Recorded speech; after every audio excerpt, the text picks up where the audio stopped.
વિધેયાત્મક, નિષેધાત્મક અને પ્રાયશ્ચિત કર્મ. કે ભૂલ થઈ, ક્રોધ થઈ ગયો, કોઈનો અપરાધ થઈ ગયો, હવે એમાંથી મુક્ત કેમ થવું? કેમ આપણા શાસ્ત્રોમાં અનેક પ્રકારના અપરાધોની ચર્ચા છે અને અપરાધોની સાથે આપણા શાસ્ત્રોમાં અનેક પ્રકારના પ્રાયશ્ચિત કર્મોની વિધાન છે. જેમાં કોઈ મંત્ર જાપ આવતો હોય, ઘણામાં ઉપવાસ આવતો હોય છે, ઘણામાં તીર્થયાત્રા આવતી હોય છે, ઘણામાં દાન આવતું હોય છે. આવા જુદા જુદા પ્રકારથી પ્રાયશ્ચિત થતું હોય છે.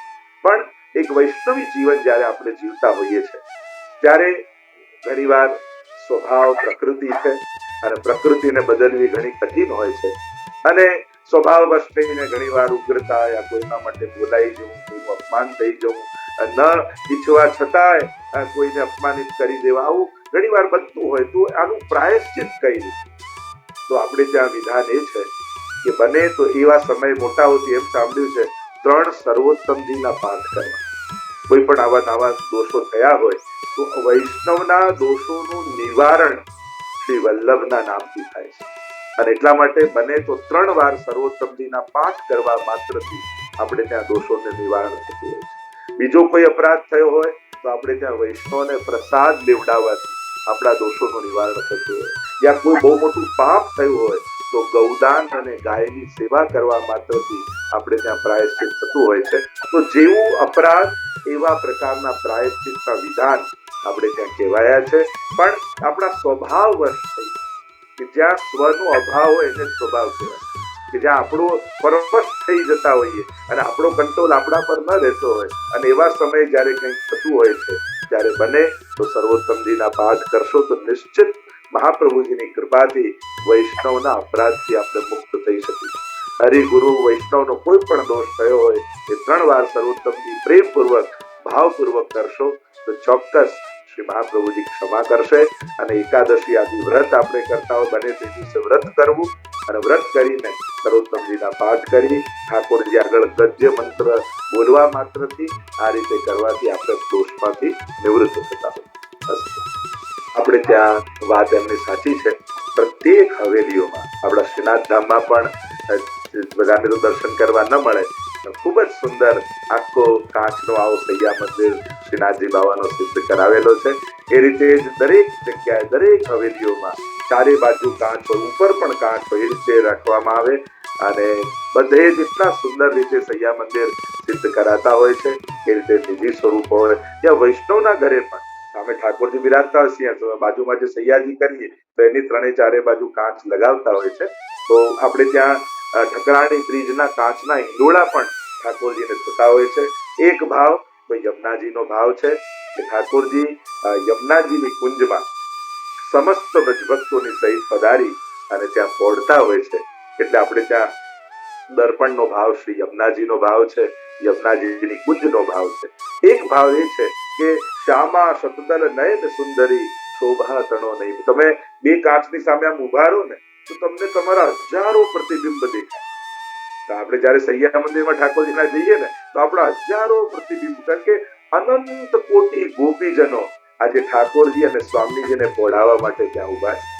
અને એટલા માટે ત્યાં જયારે ઉભા રહો છો ત્યારે ભલે વ્યક્તિ એક હોય પણ અનંત ભાવો, એટલે એક સ્વામીજીના અનંત રૂપો. આ જ વ્રજભક્તો છે ને બધા, એ સ્વામીજીમાંથી મુખારવિંદમાંથી ચંદ્રાવલીજી, ચંદ્રાવલી મુખારવિંદથી લલિતાજી, અને એ જ રીતે દરેક સ્વામીજીનો ભાવ એક ગોપી બનીને લીલામાં પ્રગટ થઈ જાય.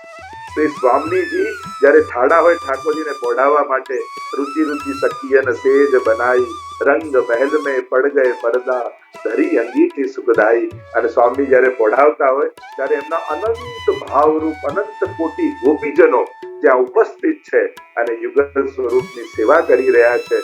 માનો ચિત્રે લખી, આપણે ત્યાં ગોપાલદાસજી પણ કહે છે કે પ્રાંત લોચન પાછા વાળે, જયારે ઠાકોરજી અને સ્વામીજી સૈયામાં પોઢેલા છે ત્યારે અનંત કોટી ગોપીજનો એના દર્શન કરી અને માનો ચિત્રે લખી, કે જાણે કોઈ જીવંત ગોપી નથી, આ તો ચિત્રે દોરેલી હોય એવા સ્તબ્ધ થઈ જાય છે, ચિત્ર જેવા બની જાય છે અને યુગલ સ્વરૂપની આ રસમય લીલાના દર્શન કરે છે. તો આ સામે ચારે બાજુ અરીસો રાખવાથી આપણે ત્યાં એ ભાવ આવે છે કે અનંત કોટી ગોપીજનો આજે ઠાકોરજી અને સ્વામીજીની આ સૈયાજીની સેવા કરવા માટે અહીંયા ઉપસ્થિત છે, એટલા માટે ચારેય બાજુ દર્પણ હરીસો ગોઠવવામાં આવે છે. એટલે એમની વાત બિલકુલ સાચી છે. વૈષ્ણવના ઘરમાં પણ જયારે સૈયા મંદિર ભલે નાનકડું હોય પણ ત્રણે ચારે બાજુ જ્યાં લાગી શકતું હોય ત્યાં દર્પણ લગાવવા જોઈએ. આપણે પણ ભલે સૂક્ષ્મ પણ જો વસ્તુઓ નાની હોય ભાવ હંમેશા મોટો હોય. આપણે સામર્થ્ય આપણું નાનું હોઈ શકે પણ આપણો મનોરથ તો મોટો હોઈ શકે ને. તો નાના સામર્થ્યમાં પણ આવા સ્વામીજીના મોટા મનોરથો આપણે કરી શકીએ. એ જ તો પુષ્ટિ માર્ગની વિશેષતા છે. મર્યાદા માર્ગમાં તો જેટલી વસ્તુ હોય એવો જ ભાવ, પુષ્ટિ માર્ગમાં વસ્તુ નાની હોય છતાંય ભાવ સ્વામીજી જેવો, ભાવ લલિતાજી જેવો, ભાઈ ચંદ્રાવતીજી જેવો.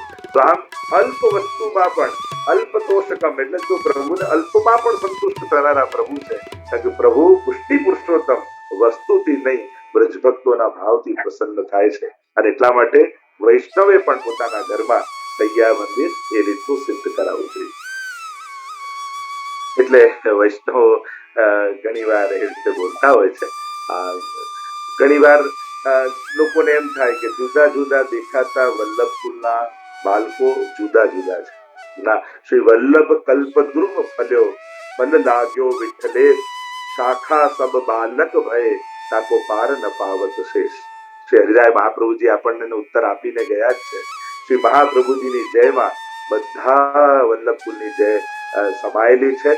એટલે અપને અપને ગુરુદેવ એ તો મર્યાદા માર્ગની જય છે, પુષ્ટિ માર્ગની જય નથી. પુષ્ટિ માર્ગમાં તો વલ્લભની જયમાં સમસ્ત વલ્લભકુલની જય સમાયેલી છે. દરેક વલ્લભકુલને જયારે મહાપ્રભુજીનો જયઘોષ થતો હોય ત્યારે આનંદ થતો હોય છે. કારણ કે ગુરુ દ્વાર રૂપે વલ્લભકુલ છે, પણ દ્વાર અને ઘર જુદા થોડી છે.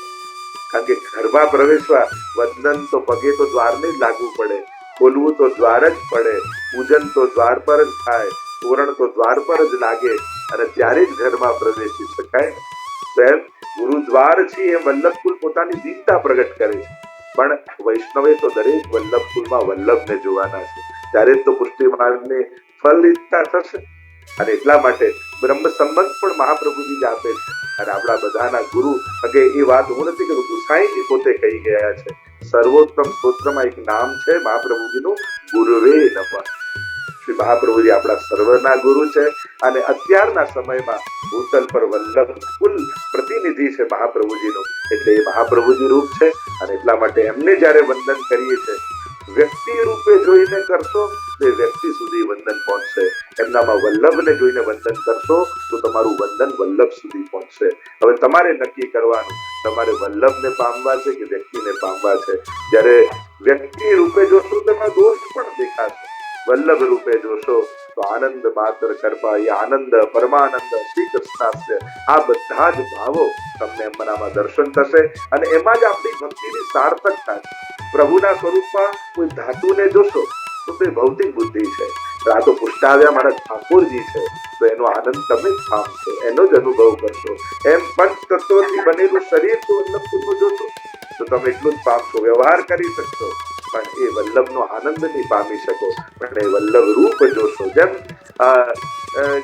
કોઈ એમ કે હું તમને કાગળિયું આપું અને કાગળિયાથી બજારમાંથી ખરીદીને લાવો, તમને કાગળિયાથી થોડી આવે. પણ તમે નોટ કાઢીને 500 પાઉન્ડની 50 પાઉન્ડની આપો યા 20 પાઉન્ડની આપો, પેલો તો આમાં તો ગવર્મેન્ટનો સિક્કો છે, આ તો જેટલું 20 પાઉન્ડમાં આવે એટલી બધી વસ્તુ આવશે. એમ જ વલ્લભકુલ ઉપર મારેલો ગુસાઈજીનો સિક્કો, સ્વવંશે સ્થાપિતા શેષ સ્વ મહાત્મ્ય સ્વયાપ, પોતાના સ્વ મહાત્મ્યને સ્થાપિત કર્યું છે અને એ જ વલ્લભ બિરાજમાન છે. આવો ભાવ કરશો તો આજે પણ વલ્લભકુલમાં સામર્થ્ય છે કે શ્રીનાથજીને તમારી ગોદમાં ખેલતા કરી દેશે, જો વલ્લભ રૂપે જોશો તો. આ ભાવ તમારા ઉપર છે. કેવો આનંદ, કેવું ફલની પ્રાપ્તિ કરવા માંગો છો. લૌકિક દ્રષ્ટિએ જોશો તો લૌકિક મળશે, અલૌકિક દ્રષ્ટિએ જોશો તો અલૌકિકતાની પ્રાપ્તિ થશે.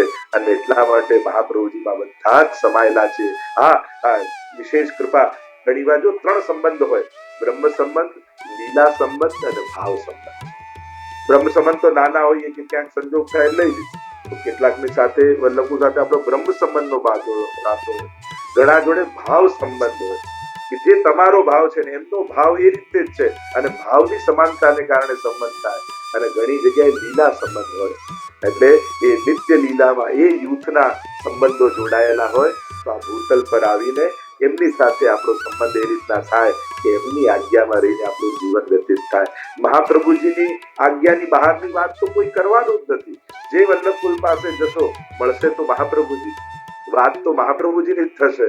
હું એમ માનું છું ને હું એમ કહું છું તો એક માનવાની જરૂર। મહાપ્રભુજીએ દરેક વલ્લભકુલના મુખે શું શ્રી મહાશ્રી વલ્લભ આવી આજ્ઞા કરે છે, શ્રી હરિરાયજી આવી આજ્ઞા કરે છે, શ્રી ગોકુલનાથજી આવી આજ્ઞા, હું આવી આજ્ઞા કરું છું તો એવું કે કોઈ આમ નથી કહેતું। જે બી કહે છે વલ્લભની આજ્ઞા તમારા સુધી પહોંચાડે છે, પણ જેની જોડે તમારી આત્મીયતા હોય, નિકટતા હોય, ત્યાં ગુરુ ભાવ રાખી અને તમે એમની આજ્ઞા, મહાપ્રભુજીની આજ્ઞા એમના દ્વારા લઈ અને જીવનમાં આગળ વધશો તો નિશ્ચિત આધ્યાત્મિક માર્ગમાં તમારી સુંદર પ્રગતિ થશે અને એ સ્વરૂપમાં સાક્ષાત વલ્લભના દર્શન કરી તમે તમારા પુષ્ટિ માર્ગને